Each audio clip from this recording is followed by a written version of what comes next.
Halo, shalom semuanya, shalom anak-anak kelas 7. Kita akan belajar kembali pelajaran agama Kristen. Itu kita memasuki bab 3, yaitu baptisan sebagai tanda menjadi milik Kristus. Nah, kali ini kita sebelum mulai pembelajaran kita, alangkah lebih baiknya kalian persiapkan diri kalian, belajar dengan sungguh-sungguh, belajar dengan serius. Adanya video pembelajaran ini guna untuk membantu kalian dalam memahami setiap materinya dan juga untuk membimbing kalian supaya kalian mengerti dan memahami. Oke, kalian persiapkan diri kalian. Yang belum mandi silakan mandi dulu, yang belum cuci muka, yang belum makan silakan makan dulu, yang belum minum silakan minum dulu. Silakan pause dulu video ini, yang mau ke toilet silakan ke toilet terlebih dahulu. Oke, jika sudah semuanya, langsung play lagi video ini. Langsung kita persiapkan hati kita. Kita akan sebelum memasuki materi, kita akan menyanyikan sebuah lagu terlebih dahulu ya. Ini sebagai awal kalian bisa memahami bagaimana materi bab 3 ini. Oke, mari kita siapkan hati kita. Kita angkat sebuah lagu. Bukan dengan barang fana kau membayar dosaku, dengan darah yang mahal, tiada noda dan celah. Bukan dengan emas perak kau menebus hidupku, oleh segenap kasih dan pengorbananmu, ku telah mati dan tinggalkan cara hidupku yang lama. Semuanya sia-sia dan tak berakhir lagi. Hidup ini ku letakkan pada mezbah-Mu ya Tuhan.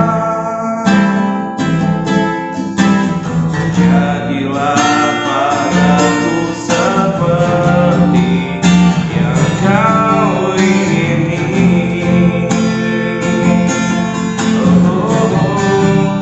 Ku telah mati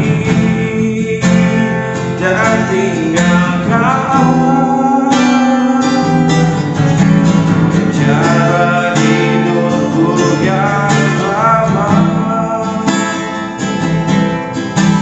Semuanya sia-sia dan tak berarti lagi. Hidup ini ku letakkan pada mezbah-Mu ya Tuhan. Jadilah padaku seperti yang Kau ingini. Jadilah padaku seperti yang Kau ingini. Mari kita berdoa. Tuhan Yesus, terima kasih Tuhan atas karena kasih-Mu dan atas karena kebaikan-Mu Tuhan Yesus, karena kemurahan-Mu dan atas karena karya-Mu Tuhan yang sangat luar biasa bagi setiap kehidupan kami Tuhan Yesus. Tuhan, sebentar lagi kami memulai pembelajaran kami bab 3 tentang baptisan Tuhan Yesus. Kiranya Kau memberikan kami hikmat-Mu dan juga pengertian sehingga kami bisa memahami setiap apa yang disampaikan oleh video ini Tuhan Yesus. Juga Engkau urapi bibir hamba-Mu yang akan menyampaikan setiap materi, dan Tuhan Yesus ampunlah setiap salah kami dan dosa-dosa kami Tuhan Yesus, kami berdoa di dalam nama Tuhan Yesus. Haleluya. Amin. Oke, langsung kita mulai pembelajaran kita. Silakan dibuka bukunya di halaman 17. Oke.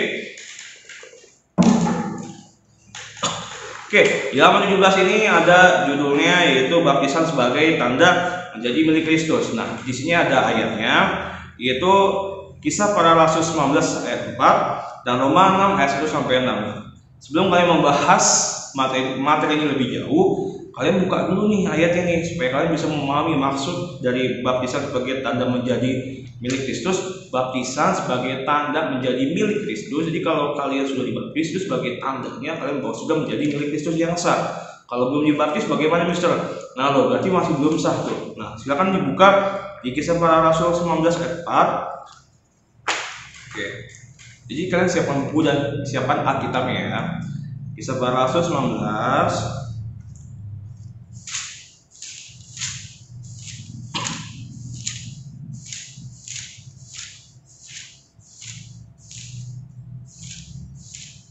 ayat 4. Beginilah firman Tuhan, kata Paulus, baptisan Yohanes adalah pembaptisan orang yang telah bertobat, dan ia berkata kepada orang banyak bahwa mereka harus percaya kepada Dia yang datang kemudian daripadanya, yaitu Yesus. Nah, jadi itu baptisan Yohanes ada sebagai tandanya sebagai orang bertobat, tetapi sesungguhnya itu adalah baptisan yang dari dia itu dianya besar, yaitu Yesus yang Allah yang hidup, Allah yang datang untuk membaptis setiap umatnya, seperti itu. Nah, lanjut di Roma 6 ayat 1 sampai 6. Kita buka di Roma 6 ayat 1 sampai 6. Beginilah, ini kalian bisa baca nih. Jadi mati dan bangkit dengan Kristus. Nah, kalian silakan baca ini karena ini panjang, kalian bisa baca sendiri. Nah, jadi setelah kalian baca, jadi intinya adalah bahwa kalian di saat kalian sudah hidup menjadi Kristus, mati dan bangkit kalian itu adalah menjadi serupa dengan Kristus. Contohnya bagaimana sih, Mister? Kayak gini nih. Apa yang sudah dimatikan dengan daging itu di saat kalian baptis itu, nah ini akan dibahas. Baptis itu tuh kalian tenggelamkan, kalian ditenggelamkan. Lanjut aja kita bahas dulu nih. Nah, lihat di halaman 19 nih. Baptisan di kegiatan 2. Baptisan berasal dari bahasa Yunani yaitu baptizo, berarti menyelamkan atau mencelupkan. Dalam Injil Markus 7:4 ayat 4 dan Lukas 11 ayat 38 tampak adat istiadat Yahudi mengenai membasuh anggota tubuh dengan air sebagai simbol pembersihan diri. Adat kebiasaan ini berkaitan dengan makna baptisan sebagai pembasuhan atau membersihkan dengan air seperti itu. Jadi mati bagi Kristus adalah itu di saat kalian sudah dibaptis, ditenggelamkan seperti itu. Nah, itu pembasuhan, jadi bahwa kalian benar-benar sudah mati seperti itu. Jadi benar-benar sudah kalian tinggalkan semuanya seperti lagu tadi, ku telah mati dan tinggalkan cara hidupku yang lama. Jadi benar-benar kalian di saat kalian sudah dikuburkan, itu kalian di saat kalian sudah membersihkan diri kalian dengan air, dicelupkan, ditenggelamkan, itu kalian benar-benar sudah kalian memberikan diri penyerahan seutuhnya kepada Tuhan Yesus. Jadi kalian meninggalkan kehidupan yang lama. Jadi seperti pembasuhan itu kan membersihkan diri. Nah, kalian sudah membasuh diri kalian, sudah menenggelamkan kehidupan lama kalian, sudah meninggalkan, sudah mematikan kehidupan lama kalian, dan kalian diangkat kembali, dibangkit, itu hidup yang baru seperti Kristus, seperti itu. Kayak di sini di Roma 6 tadi, mati dan bangkit dengan Kristus, seperti itu.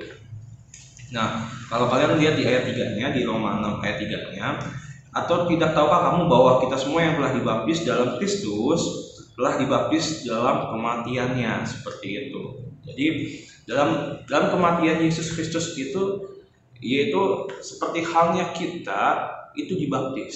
Jadi di saat Tuhan Yesus mati gitu, mati kan Tuhan Yesus disalibkan mati dan kita dibaptis tuh. Terus Tuhan Yesus bangkit dan kita diangkat dari baptisan itu. Contohnya logikanya gini, kalau kalian dibaptis, ditenggelamkan, terus kalian gak diangkat lagi, mati dong. Samanya kalau saya Tuhan Yesus mati dan dia tidak bangkit lagi, ya itu berarti Tuhan Yesus kalah dengan maut, kayak gitu. Nah berarti sama aja kita kayak dibaptis, ditenggelamkan, tapi kita nggak diangkat lagi. Nah, seperti itu. Jadi ibarat kata kita tadi yang dibaptis dalam Kristus telah dibaptis dalam kematiannya, dalam kematian Yesus Kristus, seperti itu. Dengan demikian kita telah dikuburkan bersama-sama dengan Dia oleh baptisan dalam kematiannya, supaya sama seperti Kristus telah dibangkitkan di antara orang mati oleh kemuliaan Bapa, demikian juga kita akan hidup dalam hidup yang baru, seperti itu. Nah makanya kalau kalian membaca secara keseluruhan di Roma 6 tadi, oke, kita baca ya, biar kalian tidak pusing. Nah, saya akan baca kembali lagi di Roma 6 ayat 1. Bagilah firman Tuhan, jika demikian apakah yang hendak kita katakan? Bolehkah kita bertekun dalam dosa supaya semakin bertambah kasih karunia itu? Nah loh, jadi di saat kita sudah dikasih karunia, kita kan sudah dikasih anugerah pengampunan, apakah kita masih terus melakukan dosa? Jangan seperti itu.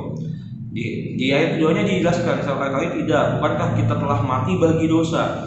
Bagaimanakah kita masih dapat hidup di dalamnya? Gitu. Jadi di saat kita sudah mati, di saat kita sudah dosa kita telah dimatikan, tubuh kita, kedagingan kita. Nah, apakah kita masih pantas untuk hidup di dalam dosa itu lagi? Terus di ayat 3-nya, atau tidak tahukah kamu bahwa kita semua yang telah dibaptis dalam Kristus telah dibaptis dalam kematiannya?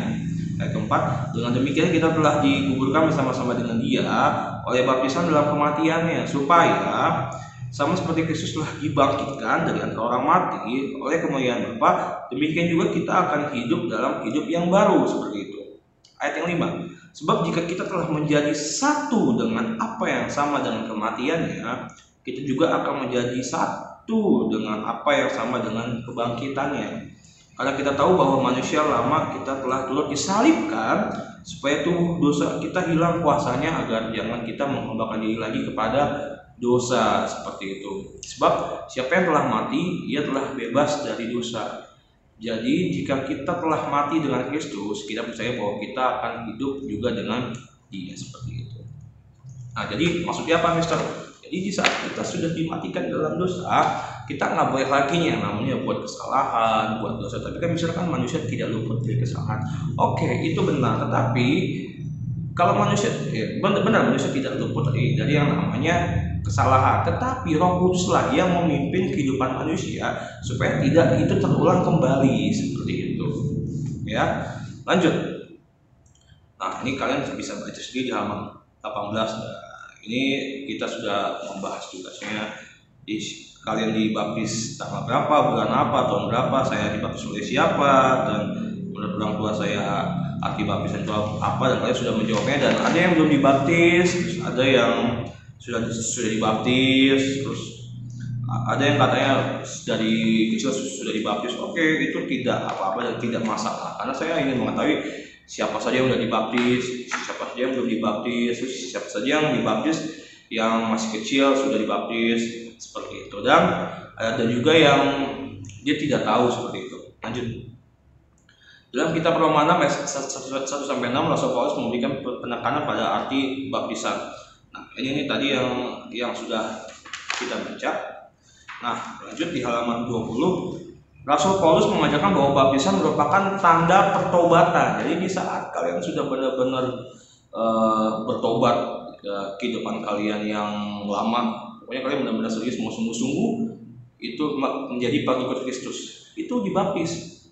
Manusia yang ingin masuk dalam hidup baru dalam Kristus, bagaimana Kristus telah mati untuk menebus dosa-dosa kita, baptisan kita merupakan tanda pertobatan di mana dosa kita dihapuskan, seperti itu. Nah, jadi itu sebagai tanda kita. Mister, kalau kita percaya nih sama Tuhan Yesus, tapi kita nggak dibaptis. Nah, itu bagaimana, Mister? Apakah kita sudah layakkah kita? Tapi kan saya nggak buat salah, nggak buat dosa, gitu. Benar, itu ibarat kata kayak gini. Kalian belajar sekalian menimba ilmu tanpa kalian sekolah, seperti itu. Kalian menimba ilmu tanpa mendapatkan ijazah, seperti itu. Jadi baptisan itu adalah sebagai tanda, sama hanya kalian sekolah mendapatkan ijazah itu sebagai tanda bahwa kalian sekolah. Nah, bagaimana mungkin kalau kalian sudah berbuat baik, berbuat pintar, cerdas di sekolah, tapi justru saya udahlah, saya sekolah pintar ini, saya sekolah berprestasi, buat apa ijazah? Sebetulnya kalau kalian sudah capek-capek, pintar, sekolah, berprestasi, tapi nggak ada ijazah, ya sia-sia. Jadi kan yang dilihat kan pada hasil akhir, yang dilihat nanti adalah pada hasil akhirnya, ijazah sebagai tandanya itu. Nah, jadi sama kalian sudah hidup kudus, hidup benar, tapi kalian tidak dibaptis, maka tidak ada tandanya bahwa kalian benar-benar menjadi pengikut Kristus. Gitu. Bahwa tidak ada kalian sekolah nggak ada ijazah, itu nggak ada tandanya bahwa kalian sudah sekolah, seperti itu. Nih, baptisan kita merupakan tanda pertobatan di mana dosa kita dihapuskan. Jauh sebelum Yohanes Pembaptis melakukan baptisan, dalam tradisi Yahudi juga ada tata cara pembasuhan dengan air yang bermakna membasuh dosa manusia. Seperti nama yang menyelam ke dalam air untuk menyembuhkan penyakitnya. Injil Markus 1 ayat 4-11 menunjukkan bahwa baptisan Yohanes adalah kelanjutan penerus dari adat pembasuhan perjanjian lama. Namun dengan pengertian baru, yaitu bukan sekadar penyucian, tetapi sebagai lambang pertobatan. Kita di Kisah Para Rasul 19 ayat 4 untuk menerima pengampunan dosa di Lukas 3 ayat 3. Yohanes mengatakan dia membaptis dengan air, tapi Yesus membaptis dengan Roh. Yesus sendiri datang untuk dibaptis oleh Yohanes. Mulanya Yohanes ragu, tetapi Yesus harus menggenapi nubuat mengenai dirinya. Nah, ini jadi konsep Yohanes membaptis mencelupkan diri ke air itu dilihat dari Naaman. Naaman ini waktu dia sakit kusta, dia itu suruh untuk menceburkan diri ke dalam sungai seperti itu. Nah, habis itu setelah dia mencelupkan diri, habis itu dia kembali ke daratan dan semua sakit kustanya sembuh. Itu tanda bahwa pembersihan diri dibaptis. Seperti itu. Nah, Yohanes melihat dari itu bahwa setiap orang Kristen, orang pengikut Kristus, orang percaya yang bertobat yang sungguh-sungguh, dia harus standarnya itu sebagai harus mencelupkan diri, membersihkan diri, mencelupkan dirinya ke dalam sebuah air, terus dia berangkat kembali. Memang tidak ada tanda apa-apa, tidak apa, tetapi itu adalah sebuah sakral, jadi sebuah tanda benar. Memang tidak terjadi langsung tiba-tiba sekali berubah gitu, tapi itu sebagai tanda kalian gitu. Ya sama aja kalau kalian ya itu tadi yang punya ijazah, bedanya kalian ya kalian dapat ijazah ya nggak ada efek kalian tiba-tiba berubah gitu, tapi ya itu sebagai tanda kalian gitu loh, seperti itu. Nah, baptisan membasuh tubuh dan jiwa kita dari gaya dan cara hidup lama ke gaya dan cara hidup yang baru, yaitu hidup menurut ajaran Kristus. Dengan demikian dalam hidup baru ini kita dibebaskan dari perhambaan dosa. Sebaliknya kita menjadi hamba Allah di dalam Yesus Kristus. Dibebaskan dari hamba dosa artinya manusia diberi kekuatan untuk melawan kuasa dosa dengan mengandalkan kuasa Yesus. Baptisan menjadi pertanda seseorang menjadi milik Kristus. Nah, jadi baptisan itu sebagai tanda kalian sudah sah jadi milik Kristus, dikasih label tak gitu. Oh, kayak sama aja kalau kalian punya ijazah dikasih label ijazah Danbi seperti itu. Nah, ini kalian lulusan Danbi dan kalian kalau kalian dibaptis, nah inilah menjadi pengikut Kristus sah gitu. Nah, di saat kalian sudah menjadi sah menjadi pengikut Kristus, kalian diberikan kuasa oleh Yesus Kristus untuk melawan dosa. Supaya kenapa diberi kuasa melawan dosa? Supaya kalian itu hidupnya kudus. Seperti gitu kan, menjadi hidup yang baru, meninggalkan hidup yang lama. Kita mati bersama Kristus dan bangkit bersama Dia. Melalui baptisan, kehidupan lama yang penuh dosa dikuburkan dan kita bangkit dalam hidup yang baru. Jika demikian, apakah baptisan merupakan jaminan keselamatan bagi orang Kristen? Nah, keselamatan diperoleh hanya karena anugerah Allah di dalam Yesus Kristus. Kita dibaptis karena kita telah diselamatkan oleh Allah di dalam Yesus Kristus. Jadi, tindakan Allah lah yang mendahului tindakan manusia. Semua yang kita lakukan merupakan wujud jawaban kita terhadap kasih karunia Allah dalam Yesus Kristus. Semua manusia berdosa. Karenanya semua manusia membutuhkan pengampunan. Pembaptisan hanyalah merupakan awal dari suatu proses sepanjang hidup sebagai anak-anak terang. Berdoa dan membaca kitab merupakan bagian dari proses itu. Hidup sebagai anak-anak terang artinya berpikir, berkata-kata, dan bertindak sesuai dengan terang firman Tuhan atau adalah Yesus Kristus. Nah, ini maksudnya itu adalah gini. Jadi kalau kalian dibaptis itu bukan karena kalian itu ingin selamat seperti itu. Bukan. Jadi kenapa kalian dibaptis? Itu adalah sebagai respon kalian terhadap kasih karunia keselamatan yang Tuhan sudah berikan seperti itu. Jadi karena Allah lah yang lebih dulu melakukannya pengampunan buat kalian, sehingga kalian meresponi, inilah saya penyerahan diri dengan melalui baptisan. Di saat kalian sudah menyerahkan diri kalian melalui baptisan, maka sebagai caranya kalian responinya lagi itu melakukan tindakan sehari-hari dengan tadi ya, itu berdoa dan membaca kitab merupakan bagian dari proses itu, proses bagaimana kalian, inilah tandanya bahwa kalian inilah sudah menjadi benar-benar setia dan taat menjadi pengikut Kristus itu ya. Jadi bukan karena baptisan yang menyelamatkan kalian, tetapi karena Tuhan sudah lebih dulu menyelamatkan kalian, sehingga kalian meresponi supaya respon dari atas kasih Allah itu, sehingga kalian memberi diri kalian untuk dibaptis sebagai tanda bahwa kalian sudah menjadi milik Kristus seperti itu. Nah lihat, ini di halaman 21 ada baptisan Yohanes. Baptisan Yohanes adalah baptisan pertobatan yang dilakukan di Sungai Yordan. Nah ini jadi saya ambil intinya aja karena ini sudah 21 menit ya. Nah jadi ada pembasuhan perjanjian lama lebih mempunyai arti sebagai penyucian diri, sedangkan baptisan Yohanes bersifat eskatologis menuju kepada Kristus yang akan membaptis dengan Roh Kudus. Nah, jadi maksudnya baptisan Yohanes itu adalah bahwa inilah awal dari pertobatan supaya kalian itu menuju ke Kristus. Nah, kan kalau yang perjanjian lama itu kan pembersihan dirinya gitu, pembersihan diri bertobat seperti itu. Nah, tapi kalau baptisan Yohanes sebagai perantara bahwa jika kalian sudah dibaptis, kalian sudah dibaptis, itu diarahkan ke baptisan sesungguhnya, yaitu baptisan Yesus Kristus begitu, dengan Roh Kudus. Ada di Markus 1 ayat 4-8. Nah, lanjut di baptisan anak-anak. Baptisan anak-anak ini itu maksudnya adalah gereja mengakui akan melaksanakan baptisan anak dari usia bayi dan baptisan dewasa. Akan tetapi ada juga beberapa gereja yang hanya mengakui baptisan orang dewasa. Nah nih, kenapa ada baptisan anak? Karena dilihat dari Injil Lukas 18 ayat 16a dan Matius 19 ayat 14a dan Markus 10 ayat 14a. Yesus memarahi murid-muridnya dan ingin menghalangi anak-anak datang kepadanya. Jadi konsep baptisan anak ini adalah dari ayat-ayat ini, biarkanlah anak-anak itu datang kepadaku, yang menghalangi mereka. Yesus memberkati anak-anak, maka baptisan anak-anak memiliki dasar dalam Alkitab bahwa Yesus sendirilah menyambut anak-anak dan memberkati mereka. Jadi baptisan anak-anak memiliki dasar dalam Alkitab.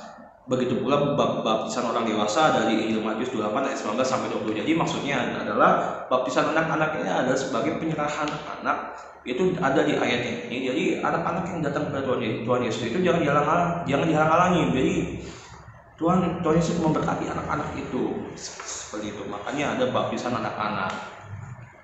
Dan ini juga ada di beberapa gereja, ada yang menjalankannya, ada juga tidak, dan kita tidak boleh menghakimi ini. Karena ya doktrin berbagai gereja itu berbeda-beda, dan yang perlu kalian tetap jalankan adalah itu kebenaran. Bahwa apa yang kalian yakini itu adalah sebuah kebenaran dan melalui firman Tuhan kita, maka jalankanlah seperti itu. Baptisan merupakan perintah Yesus. Nah, ini nih. Dalam Injil Matius 28 ayat 19-20, Yesus minta murid-muridnya untuk pergi ke seluruh penjuru bumi, kabarkan Injil Injil Kerajaan Allah, dan baptis orang-orang percaya dalam nama Bapa, Anak, dan Roh Kudus. Nah, jadi baptisan ini adalah benar-benar perintah dari Tuhan Yesus, yaitu untuk pergi ke seluruh dunia. Nah, ini amanat agung ya. Keselamatan yang pada mulanya dipahami hanya milik bangsa Israel sebagai umat pilihan, kini diperluas Yesus menjadi milik semua bangsa. Tadi keselamatan itu hanya milik orang Yahudi, bangsa Israel, tapi Tuhan Yesus berikan ke semua manusia dengan tandanya sebagai baptisan. Makanya kenapa ada kata baptis orang-orang percaya itu sebagai tandanya bahwa kalian itu sudah percaya, baptis seperti itu. Setiap orang dari berbagai bangsa percaya padanya menjadi muridnya, tandanya adalah melalui baptisan dan mereka pun menerima anugerah keselamatan. Jadi unsur percaya amat penting dalam baptisan, yaitu hanya orang yang percaya kepada Kristus dan orang yang bertobat yang akan menerima baptisan kudus. Seperti itu ya. Jadi kembali lagi ya, tandanya bahwa kalian benar-benar sudah bertobat, tandanya bahwa kalian sudah benar-benar yakin akan percaya kepada Yesus Kristus adalah dibaptis. Nah loh, buat kalian yang belum dibaptis, silakan dibaptis, tapi kalian harus persiapkan diri kalian, benar-benar komitmen dari diri kalian bahwa kalian sudah mau sungguh-sungguh hidup dalam Kristus. Seperti itu. Jadi benar-benar tidak lagi nggak lagi melakukan dosa, nggak mau lagi melakukan hal-hal yang pokoknya masa-masa lalu lupakan, ya lupa-lupa yang lupakan. Kalian mau hidup baru bersama Kristus. Komitmen ya. Lanjut di halaman 22. Yesus sendiri menjalani baptisan oleh Yohanes Pembaptis di Sungai Yordan. Ketika ia dibaptis, turunlah Roh Kudus ke atas kepalanya dan ada suara dari langit yang mengatakan, "Inilah anakku yang kukasih, padanya aku berkenan." Nah, tugasnya adalah tugasnya yang pertama. Apakah makna baptisan menurut bacaan Alkitab yang kamu baca? Nah, kalian baca dulu nih di kegiatan 3 nih. Bentuklah 2 kelompok. Nah, kalian gak usah bentuk kelompok. Nah, kalian baca Alkitab di 2 Raja-Raja 5 ayat 1-14. Dan ini tentang Naaman. Terus habis itu kalian baca di Markus 1 ayat 4-8. Ini tugasnya ya.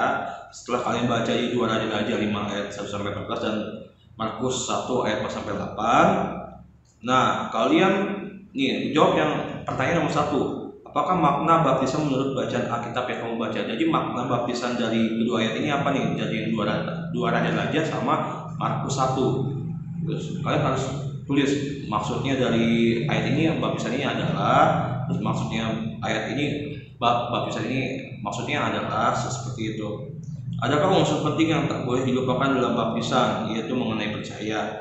Apakah perbedaan antara baptisan dalam Markus 1 ayat 4-8 dan baptisan dalam jadi yang nomor 1 menanyakan maksud baptisannya dari masing-masing ayat. Yang nomor 2 itu adalah menanyakan bahwa apakah perbedaan makna baptisan dari kedua ayat tersebut. Saya ulangi lagi. Yang nomor 1 itu menanyakan maksud artinya, yang nomor 2 menanyakan perbedaannya. Oke, cukup sekian pembelajaran kita kali ini dan cukup panjang 27 menit. Kita berdoa. Tuhan Yesus, terima kasih atas materi yang telah disampaikan Tuhan Yesus. Kiranya apa yang disampaikan kami dapat mengerti dan memahami ya Tuhan Yesus, dan kami mau belajar dan kami mau taat bahwa baptisan ini adalah menjadi tanda bahwa kami sudah bertobat, kami sudah menjadi milik-Mu Tuhan Yesus, dan kami sudah mempunyai kuasa untuk hidup baru dan untuk melawan dosa Tuhan Yesus. Kami siap ya Tuhan, kami berdoa di dalam nama Tuhan Yesus. Haleluya. Amin. Oke, cukup sekian dan terima kasih Tuhan Yesus memberkati.